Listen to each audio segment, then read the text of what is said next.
Let me change this to 50%. We then move on to doing the debt sculpting. So what we've just done here is known as debt sizing. Debt sizing. I can call this debt size. I can also call it maximum debt capacity. What we've just done here is also known as debt sizing, right? This is the maximum debt capacity that the project can actually raise to service its loan. So it is better that you use this debt safer during the repayment period, because that would give you a true picture of the cash flow that the project actually have when it wants to service its debt. Now we can move on. Next thing is for us to be able to sculpt. Let me call this debt sculpting. Let me call it debt sculpting. Debt sculpting. Let me call it debt sculpting. And let me change this name to from annuity to debt to sculpting method.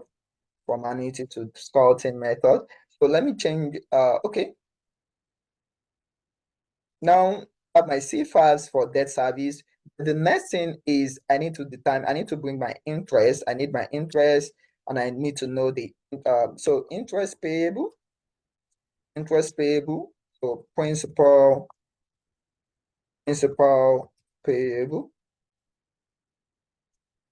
Principal payable. So the interest payable, I need the sum of everything here. So the interest payable is actually equivalent to what we've calculated here, which is the interest repayment, right? And okay, before doing that, I want to hide this entire cell. So now we have the interest payable, but I want this to be negative though. I want this to be negative because I want to remove that from this interest. I want to remove that from, I want this to be negative because I want to remove this from, so I want this to be negative. I've added a negative sign because I want to remove that from my maximum CFAD for debt service. So this is the interest amount. So how do I determine the principal amount? I would just say auto HBP first for then sum these two, and then fill right.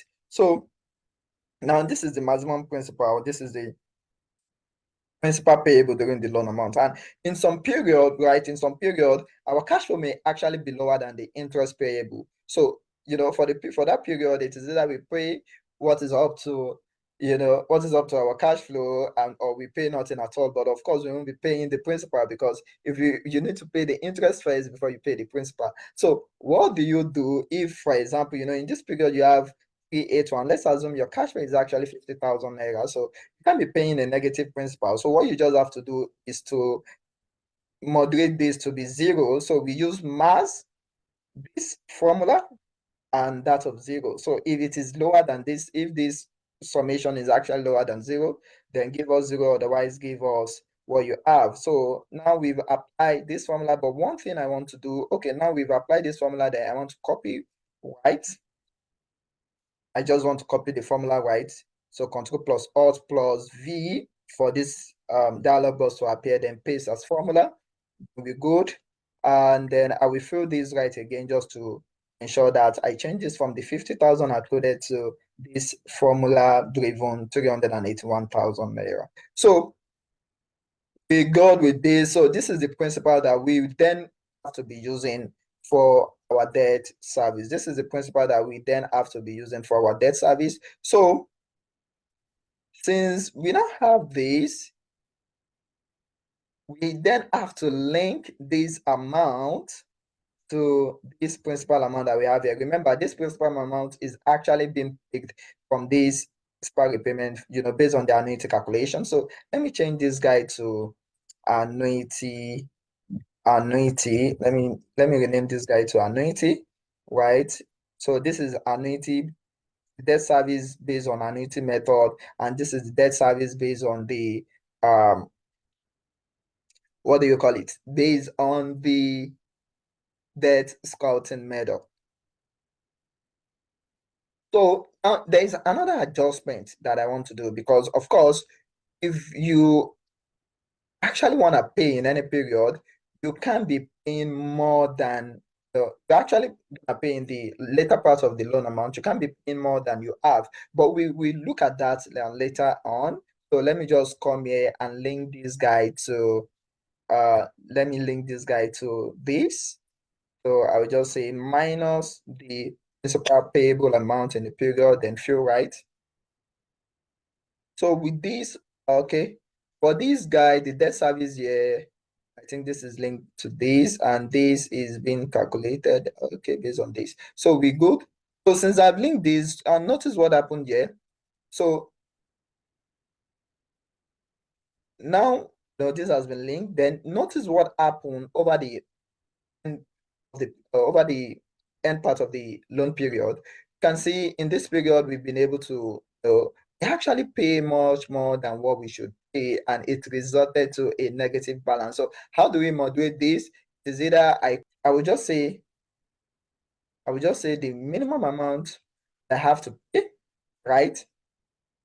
So to correct this anomaly, right? To correct this anomaly, as you can see, your so there's an anomaly here, right? As you can see, our cash flow, our principal amount that we actually paid in this period is far greater than what we have to pay. And how do I correct that? How do I adjust for that? I would use the min function. So the minimum amount of the amount that I have available to pay my debt service, and that of the amount that I actually have to pay, then punch enter on my keyboard. So you can see these have actually been paid up. So instead of doing this here, I can actually come back here to do the same thing. So it's still the same formula that we have here, that I can then say the minimum of this amount, or the minimum of this entire formula that I have, and that of the amount that I have here. Close the bracket, punch enter. You can see I have 18792. Then I can copy all these, then fill right, control plus alt plus V to for paste special dialog box, then come here and paste as formula. So now what this simply means is that we've been able to successfully pay our entire loan using the using the cash flow available, using the debt so what this basically means is that we've been able to successfully pay our loan, as you can see, but however, we've only been able to do that based on a loan amount of 500,000 naira. Now, how would it be? Now, how would it be if I increase this loan amount from 500 to 742, because we've actually been able to determine that our maximum loan amount here is actually 742 and not 500,000. So what do we do? So what I'm just going to do is, instead of using this formula, I'm just going to link the drawdown that I have there. I'm just going to link it to this maximum debt service, then punch enter. So you can see that my loan has actually been successfully paid. So this is something that we would do. This is something that we would do. We create another cell, just copy this format, paste it here. So you call this let me just link this to here. This is the interest, this is the principal. I just a summary. Let me call this summary of sculpting. Right, this is just the summary. So what is the interest here? The interest is this. So let me pick it. So now the interest, this is the interest, punch enter. And the principal, this is the principal amount as well, punch enter. Then I can fill right. So this is the total debt service based on sculpting. This is the total debt service based on sculpting. So the net effect after sculpting, net effect after sculpting, wash, it is the net effect. This is my total debt. This is my total debt service based on sculpting minus the maximum CFAD, that I have available during that period, minus the maximum CFAD that I have available during that period. And you can see the difference is zero, because it simply means that we've been able to use all our cash flow, right, to service our obligation. We've been able to successfully use all our debt service. The net effect is zero, and this shows that we've been able to successfully use our CFAD available for debt service to actually service the debt. And if you take a look at you do the calculation of DSCR here. In this case, it should give you 1. So we say the DSCR will then be the CFAD divided by the debt service, which is, so it will give you 1. You can see this is exactly 1. And this tells you that by raising a debt capacity of 742,000 naira, you can successfully be able to service your debt. And if you should raise anything above this 742,000 naira, you won't be able to service your debt. And the only way, one of the ways that we can, okay, let me copy this formula back here, and let me apply this.